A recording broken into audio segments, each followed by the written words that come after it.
జీవితాలండి ఆ తల్లిది. అసలు ఒక తల్లి లేక పుట్టినటువంటి బిడ్డను ఎంత అల్లారుముద్దుగా పెంచుకుంటారు. ఒక మాట అనకుండా, ఎవరైనా ఒక మాట అంటే పడకుండా, నా బిడ్డ అనే ఆలోచనతో ఎంతసేపు ఆ బిడ్డ మీద చూసుకుంటూ, ఆ బిడ్డను ప్రేమిస్తూ, అధికంగా ప్రేమిస్తూ, దేవుని కంటే ఎక్కువగా ప్రేమిస్తూ కనబడతారు కదా. అన్నాకు మనసు ఎలా ఒప్పిందండి అసలు? ఈ బిడ్డను నాకు ఇస్తే వాడు బ్రతుకు దినములన్నీ మీకే ప్రతిష్ఠుడు. ఈ విషయం ఏలీకి తెలియదు. ఆ షిలోహులో ఉన్నటువంటి మందిరంలో ఉన్నటువంటి దేవుని సేవకుడైనటువంటి ఏలీ గారికి ఈ విషయం ఏమీ తెలియదు. ఆమెకు గర్భఫలం లేదు, ఆమెకు పిల్లలు లేరు, ఆమె మందిరానికి వచ్చి ప్రార్థన చేసుకున్నారు, అందుకనే గర్భఫలాన్ని దేవుడు ఇచ్చారు, ఆ బిడ్డను తీసుకొచ్చి ఇక్కడ సమర్పిస్తున్నారని ఈమెమీ తెలియదు. ఆయన వృద్ధుడైపోయి కళ్ళు కనపడలేకుండా ఎవరైనా ఒకళ్ళు పట్టి నడిపించాలి. అలాంటి పరిస్థితిలో ఉన్నటువంటి ఆ సేవకుని దగ్గరికి తానే వెళ్ళి, అయ్యా, మొక్కుబడి చేసుకున్నది నేనే, ఒకప్పుడు ఎవరో ఏడుస్తున్నారని అడిగారు కదా, ద్రాక్షారసం చేత మత్తురాలు అయి ఉన్నానని అడిగారు కదా, ఆ స్త్రీని నేనే. అడ్రస్ లేకుండా వెళ్ళిపోలేదు. ఈరోజు మేలు జరగగానే అడ్రస్ ఉండదు, బాయ్ బాయ్ చెప్పేస్తారు. దేవుని సన్నిధికి, సేవకులకు, సంఘంలో విశ్వాసులకు, సంఘ కార్యక్రమాలకు, పరిచర్యకు, అన్నిటికీ బాయ్. ఏంటంటే మేలు జరిగింది, ఒక భార్య దొరికింది, ఇంకంతే. భార్య దొరికింది అంతే చాలు, ఇంకా కనపడరు. ఇక భార్యతో షికారు తిరగడం, ఆదివారం వచ్చింది కదా దేవుని సన్నిధికి వెళ్ళాలన్న ఆలోచన కూడా ఉండదు. ఇంకెక్కడ తిరగని ట్రిప్పులన్నీ కొడతా ఉంటారు.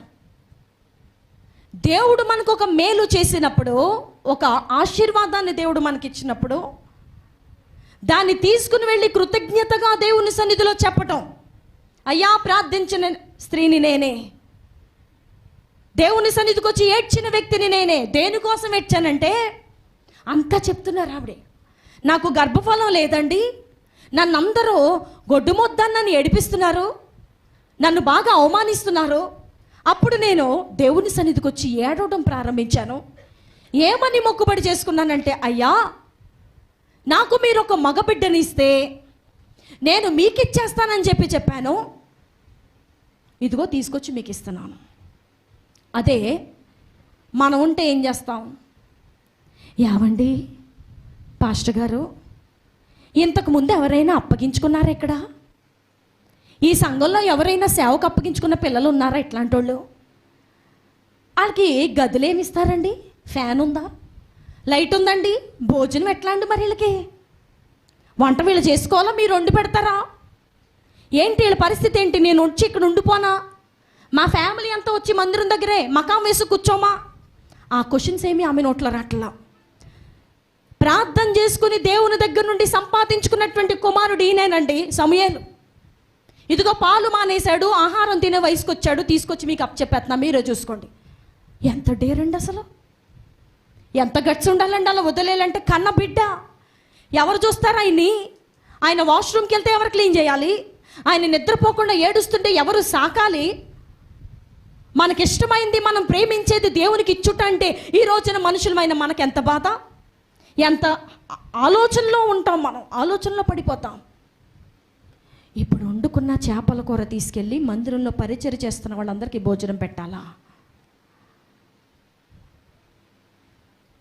ఎంత ఆలోచనలో పడిపోద్ది ప్రాణం. దేవుడు ప్రేరేపిస్తున్నారు, నువ్వెంత ఆసక్తిగా 3 కేజీల చేప తీసుకొచ్చి పెద్ద దాక నిండా వండావు కదమ్మా, నువ్వు రుచి చూడకుండా ఒక్క ముక్కైనా నువ్వు తినకుండా అమాంతంగా దాన్ని దేవుని సన్నిధి తీసుకుపోయి అక్కడ పరిచర్య చేస్తున్నారు. నా పిల్లలు ప్రయాసపడుతున్నారు, సంఘంలో కష్టంలో కష్టాన్ని పంచుకుంటున్న వారు ఉన్నారు, వారందరికీ భోజనం వడ్డించాయి. ఎంతమంది ఒకే చెప్తారు? ఎంతమంది మనసు పూర్తిగా తీసుకొచ్చి ఇక్కడ ఇస్తారు? దేవుణ్ణి, పరిశుద్ధాత్మ దేవుణ్ణి నోరు నొక్కేసేవారు ఉంటారు తప్ప, ఆ ప్రేరేపణని అడ్డగించుకునేవారు ఉంటారు తప్ప, మనస్ఫూర్తిగా దేవుని సన్నిధికి తీసుకొచ్చేవారు బహు కొద్ది మంది ఉంటారు. హన్నావలే, హన్నాలంటే మనస్తత్వాన్ని దేవుడు కొందరికి ఇస్తారు, కానీ మన జీవితాల్లో దేవునికి ఇష్టమైంది కాదు, మనకిష్టమైంది దేవునికి ఇవ్వాలి. మనకిష్టమైంది ఏదో అది దేవునికి ఇవ్వాలి. నేను అక్కడేదో ఉపయోగపడట్లేదు, నాకే జీవితం లేదు అక్కడ, నేను చదువుకోలేకపోతున్నాను, నేను దేనికి పనికి రాకుండా పోయాను, నేనేదో బ్యాడ్ స్టూడెంట్ అని చెప్పి నేను ఇక్కడికి వచ్చేలా. నేను మెరిట్ స్టూడెంట్నే, అన్ని ఫ్రీ సీట్లే, ఎక్కడ కోచింగ్ సెంటర్లకు పోయి నేను కోచింగ్ తీసుకుని ప్రయాసపడి నేను చదవలేకపోతున్నాను బాబాయ్ అన్న పరిస్థితులు రాలా. సరదాగా రాసి దేవుడు ఉచితంగా నా కాళ్ళ దగ్గర తీసుకొచ్చి ఇచ్చినటువంటి ఎడ్యుకేషన్ అది. మనకిష్టమైంది దేవునికి ఇచ్చినప్పుడు దేవుడు సంతోషించదగ్గ సందర్భం నీ జీవితంలో దేవుడు సృజిస్తారు. నిన్ను బట్టి ప్రతి దినం ఆయన సంతోషిస్తారు. నా బిడ్డ, నా కోసం నీకు ఇష్టమైన దాన్ని వదిలిపెట్టేశావా? నా కోసం నీకు ఇష్టమైనటువంటి ఆహారాన్ని పక్కన పెట్టావా? నా కోసం నీకు ఇష్టమైనటువంటి నీ కుటుంబాన్ని పక్కన పెట్టి సేవలో ముందుకు సాగుతున్నావా? నా కొరకు నీకు ఇష్టమైనటువంటి చదువును, ఉద్యోగంలో, లక్షలు, బంగారము, ఇళ్ళు, భూములు అన్నీ పక్కన పెట్టి నా సేవలో ఉపయోగపడుతున్నావా? పరిగెడుతున్నావా? నిన్ను బట్టి నేను ఆనందిస్తున్నాను. నిన్ను బట్టి నేను ఏం చేస్తాను? ఆనందిస్తాను. సమూయేలును బట్టి, హన్నాను బట్టి మన పరమ తండ్రి అయినటువంటి దేవుడు సంతోషపడుతున్నారు. సమూయేలును నిజంగా దేవుడు ఎలా సిద్ధం చేశారంటేనండి, సమూయేలు జీవితాన్ని చదివితే తెలుస్తుంది. రాజులను అభిషేకించదగినటువంటి సేవకుడు. ఒకసారి చెప్పండి అందరూ, రాజులను అభిషేకించగలిగిన దైవజనుడు. ఒక రాజును నియమించాలంటే ఎవరు నియమిస్తారు? అయితే దేవుడు నియమించాలి, లేకపోతే చుట్టూ ఉన్నటువంటి రాజ్యాలన్నీ కలిసి ఈయనకి పట్టాభిషేకం చేయాలి. రాజును సైతం అభిషేకించగలిగినటువంటి, నువ్వు ఈ దేశాన్ని ఏలు, నువ్వు ఈ రాజ్యములన్నిటి మీద రాజువై ఉండు అని ఒక రాజును నియమించగలిగినటువంటి సత్తా, దమ్ము, ధైర్యము ఎవరికి వచ్చిందంటే, ఎవరైతే దేవుని సన్నిధిలో దిక్కులేని వ్యక్తిగా, అనాథగా, ఒంటరిగా పెరిగాడో, ఎవరైతే నాకే సహాయం లేదు, ఉన్న ఒక్కగానొక్క కొడుకుని దేవునికి ఇచ్చేస్తున్నాను అని అనుకుని బాధపడకుండా దేవుని కొరకు త్యాగం చేశారో, ఆ తల్లి కడుపున పుట్టినటువంటి సమూయేలుకి దేవుడు ఆ యొక్క గొప్ప భాగ్యాన్ని ఇచ్చారు. మనం దేవునికి ఇష్టమైనది, మనకిష్టమైనది దేవునికి ఇచ్చినప్పుడు దేవుడు మనల్ని ఎలా చేస్తారో, ఎలా నిలబెడతారో ఊహించలేమండి. సమూయేలు ఆ మందిరంలో అడుగు పెట్టిన రోజున నేను రాజులను అభిషేకిస్తానని అనుకోలా. నేను వస్తుంటే ఊళ్ళో వాళ్ళందరూ భయపడిపోతారు అనుకోలా. నా జీవితం ఒక రకంగా దేవుడు నియమిస్తారు అనుకోలా. నేను ఒక రోజున గొప్ప దైవజనుడిని అవుతాను అనుకోలా. అనేకుల కొరకు ప్రార్థించే దైవజనుడిగా మారిపోతాను అనుకోలా. రాజులను కొమ్ముతో తైలము పోసి అభిషేకిస్తాను, దావీదును అభిషేకిస్తాను, సౌలును అభిషేకిస్తాను అనుకోలా. He thought that. ఆయన ఏమనుకున్నారంటే, ఈ మందిరంలోనే నేను ఉండాలి, ఈ మందిరంలోనే నేను పరిచర్య చేయాలి. ఏంటి ప్రభా, నేను ఒక్కడిని ఇక్కడ ఉన్నాను. కొన్నిసార్లు ఆయన బాధపడి ఉండొచ్చు, నాతో పాటు సహకరించేవారు ఎవ్వరు లేరు, నేను ఒక్క వ్యక్తిగా నీ మందిరంలో పరిచర్య చేస్తున్నాను, సాయంత్రం అయ్యేసరికి లాంతర్లు వెలిగిస్తున్నాను, తలుపులన్నీ వేసి మోస్తున్నాను, బలి అర్పించేటప్పుడు అంతా నేనే చూసుకుంటున్నాను. నా పరిస్థితి ఏంటి నాయనా? నీ పరిస్థితి ఏంటో దేవునికి తెలుసు. ఒంటరిగా మందిరంలో సంచారం చేస్తూ, ఒంటరిగా మందిరంలో తిరుగుతూ, సేవకుల నుంచి ఎలాంటి సపోర్ట్ లేకపోయినా, సేవకుల బిడ్డల నుంచి ఎలాంటి సపోర్ట్ లేకపోయినా, ఏలీ కుమారులు చెడిపోయి తిరుగుతున్నారు.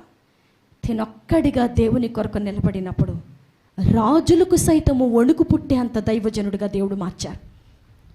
ఎప్పుడో తెలుసా? మనకిష్టమైంది దేవుడికి ఇచ్చినప్పుడు. హన్నా తనకిష్టమైనటువంటి గర్భఫలాన్ని దేవుని కోసం ఇచ్చేశారు. వీడు బ్రతికినంత కాలము యెహోవాకు ప్రతిష్ఠుడు. అంతే. కొన్నిసార్లు మా ఇంటికి తీసుకెళ్తాను, సెలవులు వచ్చినప్పుడు పట్టుకెళ్తాను, సమ్మర్ హాలిడేస్ అయిపోయాక మళ్ళీ తీసుకొస్తానని చెప్పలా. సమూయేలుకి సమ్మర్ హాలిడేస్ అయినా దేవుని మందిరమే, ఏ హాలిడేస్ అయినా దేవుని మందిరమే.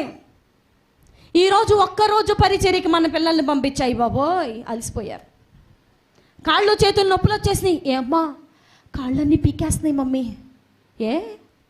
ఈరోజు మందిరంలో పరిచర్య చేసాం, అందరూ ఉన్నారు కదా, నువ్వు ఒక్కదానివే చేసావా? నువ్వు ఒక్కడవే చేసావా? అయినా అత్తమాను పని చెప్తారేంటి వాళ్ళు? అత్తమాను పరిచర్యకి రమ్మంటారేంటి? అత్తమాను శుభ్రం చేయమంటారు, క్లీన్ చేయమంటారు, అటెక్కమంటారు, దిగమంటారు. ఈ రకంగా సమూయేలు ఏమనుకోవాలి? సమూయేలు చేసే పని ఏంటో తెలుసా? ప్రతిరోజు మందిరంలో ప్రతి పని కూడా సమూయేలే చేయాలి. ఏలీ చేయలేరు. ఏలీ కుమారులు ఇద్దరు చెడిపోయి తిరుగుతున్నారు. ఆ మందిరం యొక్క బాధ్యత, భారమంతా చిన్నవాడైనటువంటి, బాలుడైనటువంటి సమూయేలు భుజాల మీద దేవుడు మోపారు. ఆ భారాన్ని నేను మోస్తానని ముందుకొచ్చాడండి ఆయన. అక్కడ మనం చదువుకున్నటువంటి ఆఖరి లైన్ ఏంటో చదవండి ఒకసారి. సమూయేలు మొదటి గ్రంథము మొదటి అధ్యాయము ఆఖరి లైన్ చూడండి ఒకసారి. అప్పుడు వాడు యెహోవాకు అక్కడనే మ్రొక్కెను. చదివారా? అప్పుడు వాడు యెహోవాకు అక్కడనే మ్రొక్కెను. తల్లి ఒక పక్షంగా దేవునికి ఇవ్వాలని ఆశతో ఉంటే, తన కుమారుడైనటువంటి సమూయేలు చిన్నవాడిగా ఉండి, ఎంత చిన్నవాడైతే మాత్రం అక్కడనే మ్రొక్కగలిగారా? అక్కడే నమస్కారం చేసి నేను ఉండిపోతానని చెప్పగలిగారా? ఈ రోజున రిట్రీట్ అయిపోయింది, ఇంకొన్ని రోజులు రిట్రీట్ పెడతాం ఉండండి అంటే ఉంటామా? ఎప్పుడెప్పుడు అమ్మమ్మ ఇంటికి వెళ్ళిపోవాలి, తాతయ్య ఇంటికి వెళ్ళిపోవాలి, అత్త ఇంటికి వెళ్ళిపోవాలి, నానమ్మ ఇంటికి వెళ్ళిపోవాలి, అక్కడ 10 రోజులుండి ఊర్లన్నీ తిరగాలి, హైదరాబాద్ జూ పార్క్ చూడాలి, ఇంకెక్కడెక్కడికో వైజాగ్ అరకు వెళ్ళాలి, ఇంకెటో వెళ్ళాలి. సమూయేలు జీవితంలో హాలిడేసే లేవు. సమూయేలు జీవితంలో అసలు ఎంజాయ్మెంటే లేదు. సమూయేలు జీవితంలో ఎంతసేపు పని పని పని పని పనే, ఎప్పుడు చూసినా పనే. ఎలా ఉండగలిగారు? అమ్మ అని అడగకుండా ఎలా ఆయన తన్ను తాను అణుచుకోగలిగారు? ఎలా ఆకలి దప్పులతో తాను దేవుని సేవ కొరకు ప్రయాసపడుతున్నారో. ఈ రోజున మనుషులకు ఒక పని చెప్తే ఆయాసం, ఈ పని చేయలేదేంటంటే ఆయాసం. ఇట్లాంటి వారు దీవించబడుటకు ఆటంకము కలుగు చేసుకుంటున్న వారు వారే. ఇట్లాంటి వారు దీవించబడలేరు, ఎప్పటికీ దీవించబడలేరు. వారి ప్రయత్నము చేత కొంచెము దీవించబడినట్టు కనబడుదురే తప్ప అది దేవుని నుంచి వచ్చిన శాశ్వతమైన ఆశీర్వాదం అయితే కాదు. యెహోవా ఆశీర్వాదం ఎన్నటెన్నటికి ఆశీర్వాదం, అది ఇవాళ వచ్చి రేపు పోయేది కాదు. దేవుని యొక్క దీవెన, దేవుని యొక్క కృప, దేవుని యొక్క హస్తము ఇవాళ వచ్చి రేపు పోయేది కాదు. మనుషులు వచ్చి కదిపితే కదిలిపోయేది కాదు. యెహోవా ఆశీర్వాదము ఎన్నటెన్నటికి ఆశీర్వాదము, అది నిరంతరము నిలుస్తుంది. మనం కష్టపడి మనం సంపాదించుకున్నదైతే కొద్ది రోజులకి అది ఊగిసలాడుతుంది, పోతుంది. ప్రియమైన దేవుని బిడ్డలారా, సమూయేలు దేవుని కొరకు తన్ను తాను అప్పగించుకున్నప్పుడు రాజులను అభిషేకించే గొప్ప దైవజనునిగా దేవుడు తన ద్వారా 2 గ్రంథములు రాయించారు. సమూయేలు కోసం ఉన్నది 4 అధ్యాయాలే. మీరు గమనించారా? సమూయేలు మొదటి గ్రంథము, సమూయేలు 2వ గ్రంథము. దాంట్లో సమూయేలు కోసం ఉన్నది చాలా తక్కువ. కానీ 2 గ్రంథముల పేర్లు ఎవరి పేర్లు పెట్టారు? మొదటి సమూయేలు, 2వ సమూయేలు. ఈ బైబిల్ గ్రంథం ఎన్ని భాషల్లో ఉందో అన్ని భాషల్లో ఆయన పేరు అందరూ చెప్పాల్సిందే. ఎంతమంది శామ్యూయల్ అని పేర్లు పెట్టుకున్న వారు ఉన్నారు ఈ రోజున? నన్ను గణపరచువారిని నేను ఒక్కడిగా దేవుని సన్నిధిలోకి వెళ్ళారు ఆయన. ఈ రోజున కొన్ని కోట్ల మంది ప్రజలు తన పేరుని ఉచ్చరిస్తున్నారు, గణపరచబడుతున్నారు. సమూయేలు వలె ప్రార్థనాపరులై ఉండాలని చెప్పబడుతున్నారు. మనం ఎవరికి మాదిరికరంగా ఉండాలి? మనం దేవునికి అప్పగించుకుంటే మనల్ని దేవుడు ఇదిగో ఇలా ఉండు ఈ వ్యక్తిలాగానే ఇంకొకరికి చూపిస్తారు. పలానా సహోదరిలాగా నువ్వు ఉండట్లేదని కంపారిజన్ చేస్తారు. అసలు మనమే నీరసం గారిపోయి మనమే మనల్ని మనం దేవునికి అప్పగించుకోకుండా దూరం దూరం జరిగిపోయి పరిచర్య అంటే పారిపోయి శ్రమ పడిపోతాను, కష్టపడిపోతాను, నా ఒళ్ళు అలసిపోద్ది, నా పిల్లలు అలసిపోతారు అనుకుంటే ఎంతసేపు ఏడిస్తే మాత్రం ఏం ఉపయోగం అండి? ఈ రోజున మనుషులు చేసే అమాయకమైనటువంటి పని ఏంటో తెలుసా? దేవునికి ఇష్టమైనది వారికి ఇష్టమైనది దేవునికి ఎవరు? అది సంపాదించే ధనమే కానివ్వండి, ఒంట్లో ఉన్న శక్తే కానివ్వండి, రక్తమే కానివ్వండి, బలమే కానివ్వండి, ఏదైనా సరే దేవునికి ఏం ఖర్చు పెట్టరు. గంటల తరబడి ఏడుస్తూ ప్రార్థన చేస్తారు. దానివల్ల యూజ్ లేదు. హన్న ఏడ్చి ప్రార్థన చేసినంత వరకు ఏమీ ఉపయోగం కనపడలా. ఎప్పుడైతే తన గర్భఫలాన్ని అన్న మాట ప్రకారం దేవుని సన్నిధిలోకి తీసుకొచ్చి పెట్టారో అప్పటి నుండి దేవుని యొక్క ప్రణాళిక సమూయేలు పట్ల మారిపోయింది. మీరు గమనిస్తే బైబిల్ గ్రంథములో దావీదు కూడా బత్షెబ విషయంలో పడిపోయారేమో కానీ సమూయేలు మాత్రం ఏ విషయంలో జారిపోలేదు. ఏ విషయంలో కూడా సమూయేలు ఇలా అయిపోయారని ఎక్కడ మనం చూడం. తాను దేవుని సన్నిధిలోకి అడుగు పెట్టినప్పుడు ఎలాంటి దేవుని పట్ల ప్రేమ మక్కువ ఉన్నాయో ఆయన చనిపోయేంత వరకు అదే ఉజ్జీవాన్ని, అదే మనస్తత్వాన్ని కలిగి ఉండి దేవుని వెంబడించారు. తగ్గిపోలా. మనం దేవుని కోసం ఏమీ చేయకుండా ఒక గంట సేపు కూర్చొని నాకు ఇది చేయి ప్రభా, నా బిడ్డను అట్లా దీవించి ఎట్లా దీవించంటే దేవుడు దీవించడానికి దేవుడు ఏమన్నా కళ్ళు కప్పుకున్నారా? దేవుడేమైనా అమాయకమైన దేవుడా? అసలు నీ బిడ్డ ప్రవర్తన ఎట్లా ఉంది ఎప్పుడైనా గమనించావా? నా బిడ్డ ఎక్కడ ఆయాసపడుతున్నాడు? నా బిడ్డ ఎక్కడైనా గొణుగుతున్నాడా? నా బిడ్డలో సణుగుడనే రోగాన్ని సైతాను పుట్టించాడా? నా బిడ్డలో ఒక పని చెప్తే ఆయాసపడే మనస్తత్వం ఉందా? ఇవన్నీ పేరబెట్టి వచ్చి నేను తల్లిగా ప్రార్థన చేస్తే ఆ బిడ్డకి ఏ విధమైన ఉపయోగం ఉండదు కదా. సమయాలు మాటి మాటికి అక్కడి నుంచి ఫోన్ చేసి, అమ్మా నేను ఇక్కడ ఉండను, ఏలి నన్ను బాగా చూసుకోవట్లేదు, నేను ఇంటికి వచ్చేస్తానని ఏడుస్తూ ఉంటే హన్నా చేసిన ప్రార్థన వల్ల ఉపయోగం ఏముంది? హన్నాకు హన్నాగా దేవునికి అప్పగించారు, సమూయేలుగా తన్ను తాను దేవునికి ఏం చేశారు? అప్పగించేసుకున్నారు. ప్రభా, మా మమ్మీ నన్ను ఎందుకు అప్పగించారో ఇక్కడ. హన్నా ప్రతి సంవత్సరం వచ్చేవారు ఎక్కడికి? సమూయేలు దగ్గరికి. తనకి బట్టలు కుట్టి, అంగీలు కుట్టి, ఆహార పదార్థాలు సిద్ధపరిచి దేవునికి బలర్పించడానికి పావురప్పు పిల్లలను తీసుకొచ్చి సంవత్సరానికి ఒకసారి ఆ మందిరం దగ్గరికి వచ్చేవారు. వచ్చినప్పుడు ఏం చెప్పుంటారో నేను అనుకున్న ప్రకారము ఏం చెప్తారంటే, నా సమూయేలు, నిన్ను దేవుని సన్నిధిలో అడిగి నేను పొందుకున్నాను నాన్న. నన్నందరూ అవమానిస్తున్నప్పుడు నా దేవుడు నా మొర విని నిన్ను నాకు ఇచ్చారు. అప్పుడు నేనేమని మొక్కుబడి చేసుకున్నానంటే, నా గర్భము నాకు కుమారుణ్ణి ఇస్తే మీకు ఇస్తానని చెప్పాను బాబు. అందుకనే నువ్వు దేవుని సన్నిధిలో ఉన్నావు, లేకపోతే నువ్వు ఇక్కడ ఉండవు నాన్న. నువ్వు ఇక్కడే ఉండాలి. నువ్వు దేవుని వరాన్న పుట్టిన కుమారుడివి. నిన్ను దేవుడు ఇలాగ విడిచిపెట్టారు నాన్న. నీకోసం నేను ప్రార్థన చేస్తున్నా, ఏలీని బాగా చూసుకో. దైవజనుడైనా ఆయన ఏ మాట చెప్తే ఆ మాట జరిగిపోద్ది. ఆయనకి మంచినీళ్ళు కావాలంటే మంచినీళ్ళు ఇవి నాయనా.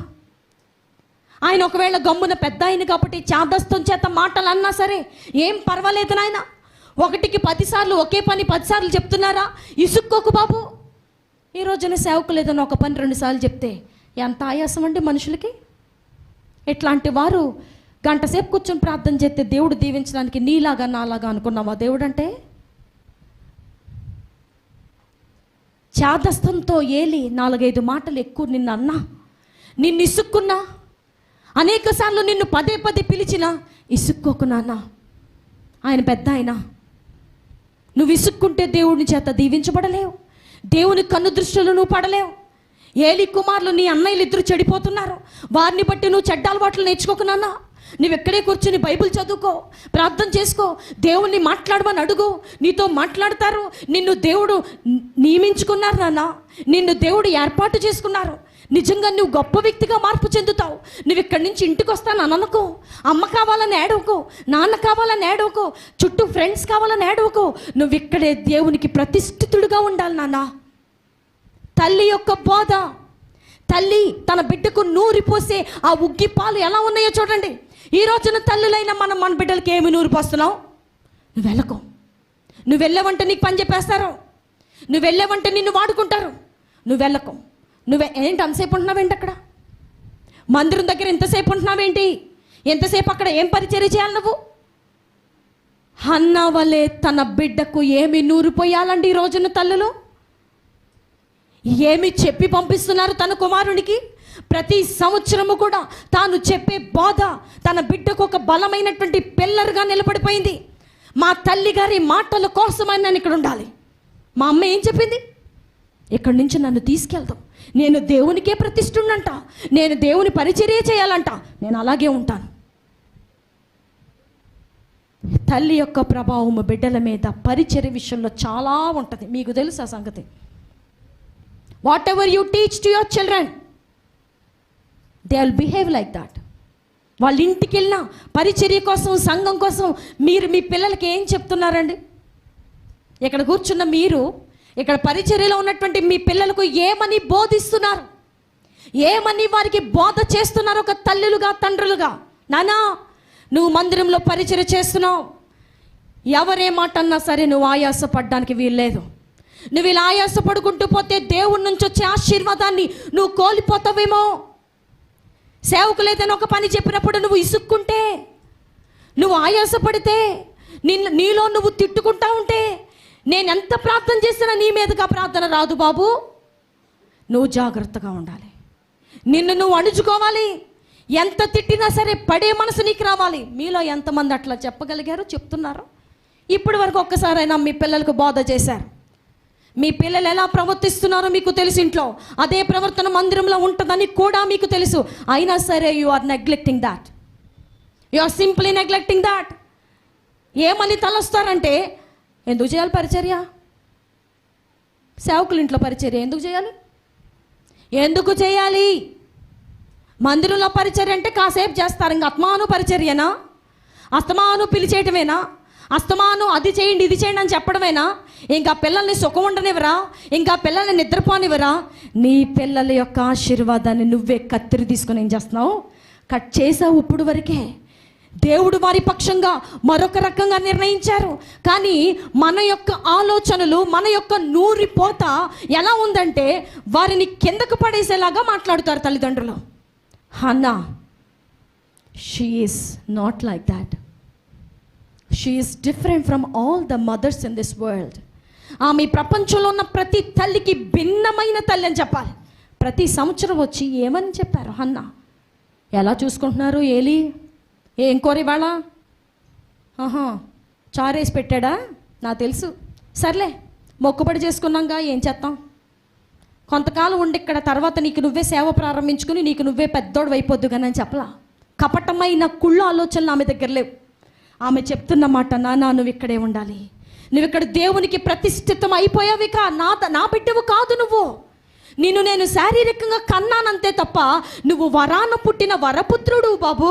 సమయేలు, ఒంటరిగా ఉన్నానని బాధపడుకో, ఎవరు నీ తోడు లేరని ఏడవుకో. నీ తోడు ఎవరంటే అదిగో నన్ను దర్శించి నాకు బిడ్డనిచ్చిన ఆ తండ్రి కుమార పరిశుద్ధాత్మ దేవుడే నీకు తోడు. నీతో మాట్లాడతారు, నిన్ను దర్శిస్తారు, నిన్ను గొప్ప వ్యక్తిగా నిలబెడతారు. ఏమని బోధ చేస్తారండి ఈ రోజున తల్లిదండ్రులు పిల్లలకు? పరిచర్య చేస్తే అలిసిపోతావని బోధ చేస్తారా? ఇట్లా బోధించే తల్లులు వారి బిడ్డల యొక్క ప్రయోజనాన్ని కళ్ళతో చూస్తారు. ఎవరే మాట అన్నా నువ్వు ఆయాస పడకుండా ఉన్నప్పుడే నువ్వు దేవుని దృష్టిలో పడతావు. అబ్బాయి, తల్లిగా చెప్పే మాట, ఒక మారు మనసు పొందినటువంటి తల్లి చెప్పే మాట ఎట్లా ఉంటుందో తెలుసా? ఈ రోజున సెలవు, నువ్వు ఇక్కడ ఉండకూడదు, మందిరం దగ్గరికి వెళ్ళక్కడికి వెళ్ళి సేవకులు ఏం పని చెప్తే ఆ పని చేయి. ఆ పని నిన్ను ఒక రోజున కొండ మీద నుండి పట్టడం వల్ల నిలబెడుతుంది. నాతో పాటు ఉండి నా దగ్గర పనిచేస్తే నీకేం వస్తుంది? సంఘములో, సేవకుల దగ్గర, సేవకుల ఇంటిలో, సంఘములో, ప్రతి పరిచర్యలో ఉన్నప్పుడే నిన్ను సమూయేలును చేసినట్టుగా దేవుడు నిన్నేం చేస్తారు? ఉన్నతమైన స్థానంలో నిలబడతారు. లాక్కుపోయే స్థితిలో మనం ఉంటే, వారిని మందిరంలో నుంచి వెనక్కి తీసుకునే స్థితిలో ఉంటే, సమూయేలు కష్టపడుతున్నాడని హన్నా ఎప్పుడు ఆలోచించలా. ఇంత పెద్ద మందిరంలో నా చిన్న బిడ్డ ఒక్కడే చీపురు పట్టుకొని తుడిస్తే చేతులన్నీ వాసిపోతున్నాయి అక్క. తన సొంత అక్కతో చెప్తున్నారు హన్న అనుకుందాం. మొన్న సంవత్సరం వెళ్ళొచ్చాను గాక, చిన్న చిన్న చేతులు ఎంత ఉంటాయి చెప్పక్క? అంత పెద్ద చీపురు పట్టుకుని మందిరం అంతా తుడుస్తుంటే ఆ పాస్టమ్మ గారు అట్లాగే చూస్తున్నారు, ఆ పిల్లలు అట్లాగే చూస్తున్నారు, ఆ మందిరంలోకి వచ్చే స్త్రీలు అట్లాగే చూస్తున్నారు. ఎంత పరిచర్యకు చెప్పుకుంటే మాత్రం ఎంత కష్టపెడతారా నా బిడ్డని? వారి చేతులు పడిపోనుగాక. ఇలా కష్టపెడతారా నా బిడ్డని? మొన్న చూసినప్పుడు బక్కగా అయిపోయాడు, పొట్టంతో లోపలికి వెళ్ళిపోయింది. అందుకే నేను మటన్ కూర వండి ఇచ్చొచ్చాను. అమ్మో, చాలా డేంజరస్ తల్లులు. పిల్లల్ని ప్రేమించేవారు, పిల్లల్ని నిజముగా ప్రేమిస్తున్నవారు, దైవ ప్రేమతో ప్రేమిస్తున్నవారు, ఆ పిల్లలకు కొంతకాలం కష్టం వచ్చినా సరే దాన్ని బట్టి వారు జాలి పడిపోరు. తండ్రి అయిన దేవుడు తన కుమారుడైనటువంటి యేసు ప్రభువు వారు సిలువ మీద వేదన అనుభవిస్తున్నప్పుడు నాన్న అని ఏడవలా, నీ చేతుల్లో మేకులు కొట్టేశారా అని ఏడవలా, ఈ మనుషులెంత దుర్మార్గులు అని చెప్పి తిట్టలా. కొంత శ్రమ గుండా వెళ్ళినప్పుడే విజయము నీ సొంతం అవుతుంది. నీ బిడ్డ ఒక నక్షత్రం వలె మెరిసిపోవాలి అంటే ముందు సాన పెట్టబడాలి కదా. ఒక గనిలో నుండి ఒక వజ్రాన్ని బయటికి తీసే షాపులో పెట్టరు కదా. దాన్ని కొన్ని ప్రాసెస్లు గుండా తీసుకెళ్ళి అవసరమైతే దాన్ని సూదైనటువంటి చాకు చేత చెక్కుతారు, కొన్నిసార్లు వేడి చేస్తారు, కొన్నిసార్లు ఫర్నెస్లోకి పంపుతారు, కొన్ని వేల డిగ్రీల టెంపరేచర్ దగ్గర దాన్ని పంపిస్తారు. కష్టం అనుకుంటే, ఇబ్బంది అనుకుంటే, శరీర శ్రమ అనుకుంటే, బాధ అనుకుంటే, ఇప్పుడు నేను మందిరం దగ్గరికి వెళ్తే అలసిపోతాను అనుకుంటే ఎలా ప్రయోజకులు అవుతారు? మీకు దేవుడు బిడ్డల్ని ఇచ్చారు. మీ బిడ్డలైన వారిని హన్నా వల్ల ఎంతమంది బోధ చేస్తున్నారో నాకు తెలియదు. నాన్న, నువ్వు దేవుని సేవలో ఉండాలి. నువ్వెప్పటికైనా దేవునికి ప్రతిష్ఠుడవు, నువ్వెప్పటికైనా దేవుని సొంతము. నువ్వు నా బిడ్డవు కాదు. నేను ఇలాగే ప్రార్థన చేసుకుంటా, ప్రభా వారు నా బిడ్డలు కాకముందు మొదట మీ బిడ్డలు. శారీరకంగా నా కడుపున పుట్టించారు మీరంతే, అంతే తప్ప వారు మీ బిడ్డలు, నా బిడ్డలు కాదు. వారు మీ స్వరూపము, మీ చేత్తో చేయబడ్డారు. నా బిడ్డలని నేను వారిని ఇదివ్వి అదివ్వని నేను డిమాండ్ చేయను. Use them which ever way you like. మీకు ఏది ఇష్టమో, ఏ మార్గమున ప్రయాణింప చేయటం మీకు ఇష్టమో, ఏ విధంగా వారిని చెక్కుటం మీకు ఇష్టమో, ఏ స్థాయిలో వారిని ఉంచటం మీకు ఇష్టమో, కింద స్థాయా, మధ్య స్థాయా, పై స్థాయా, ఏదైనా అది మీకు ఇష్టం. మధ్యలో నేనెవరిని? నా బిడ్డని ఇంజనీర్ చేయి ప్రభా, నా బిడ్డని డాక్టర్ని చేయి ప్రభా. ఇది అమాయకులైన తల్లులు తండ్రుల యొక్క ప్రార్థన. హన్నా వల్లే ప్రార్థన చేయవారు, అయ్యా నాకు ఒక బిడ్డనిస్తే వాడు మీకే ప్రతిష్ఠుడు, మీరు చెప్పిందే చేస్తాడు. ఇట్లాంటి త్యాగపూరితమైనటువంటి తల్లులుగా మనం ఎదగాలని దేవుని యొక్క ప్రేమ, దేవుడి కొద్ది మాటలను దీవించునుగాక. ఆమేన్.